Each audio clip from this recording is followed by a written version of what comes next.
இங்க பாட்டு எப்போதும் சரியாதானே அங்க. சூரிய மறைவுக்குள் இரவு நான் ஒன்னா வற்புறுப்புதேன்.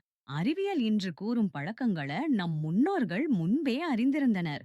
பாட்டிகள் என்ன எப்போது சாப்பிட வேண்டும் என்பதில் உறுதியாக இருந்ததே கவனத்தீர்களா? உடலின் உள் கடிகார அறிவியல் குரோனோபயாலஜி நம் பாரம்பரிய பழக்கங்களின் காரணங்களை இப்போது விளக்குகிறது. உடல் சர்க்கரைய கையாளும் விதம் நேரத்திற்கு ஏற்ப மாறும் என்பது உங்களுக்கு தெரியுமா? காலையில் அதிகமாகவும் மாலையில் குறைவாகவும் இருக்கும் என ஆய்வுகள் கூறுகின்றன. எனவே ஒரே உணவை எப்போது சாப்பிடுகிறீர்கள் என்பதை பொறுத்து குளுக்கோஸ் அளவு மாறும். காலையை விட இரவில் அதே உணவை சாப்பிடும்போது சர்க்கரை அளவு அதிகம் உயர வாய்ப்புள்ளது. நம் முன்னோர்கள் குளுக்கோஸ் மானிட்டர்கள் அல்லது லேப் டெஸ்டுகள் இன்றி தலைமுறை பழக்கங்களை கவனித்தே வந்தார்கள். நாளின் தொடக்கத்துல உண்பது செரிமானத்தையும் உடல் நலத்தையும் மேம்படுத்துவதை அவர்கள் கண்டனர்.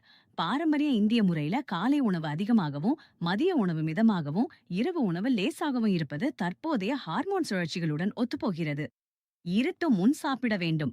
தாமதமாக தூக்க நேரத்திற்கு அரிது சாப்பிட்டா மெலடோனின் இன்சுலின் செயல்பாட்டை பாதித்து குளுக்கோஸ் அளவை மாற்றும்.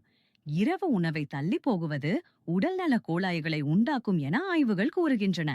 இது நவீன முறையை தவறாக கூறுவதல்ல, சில பாரம்பரிய பழக்கங்கள் ஆரோக்கியமானவை என்பதை உணர்வதே அவசியம். தினமும் மாலை 6 மணிக்கு இரவு உணவு சாப்பிட முடியாவிட்டாலும், நவீன வாழ்க்கைச் சூழலில் உங்கள் உணவு நேரத்தை ஓரிரு மணி நேரம் மாற்றினாலோ அல்லது இரவு உணவை மதிய உணவை விட லேசாக வைத்தாலோ அது உங்கள் உடல் சுழற்சிக்கு ஒத்துப்போகும். உங்க தாதி தலைமுறைகளாக மனித உடல் ஆரோக்கியத்தை கண்காணித்து வந்தார். சில நேரங்கள்ல பாரம்பரிய கவனிப்பும் நவீன அளவீடும் ஒரே உண்மையை சொல்கின்றன.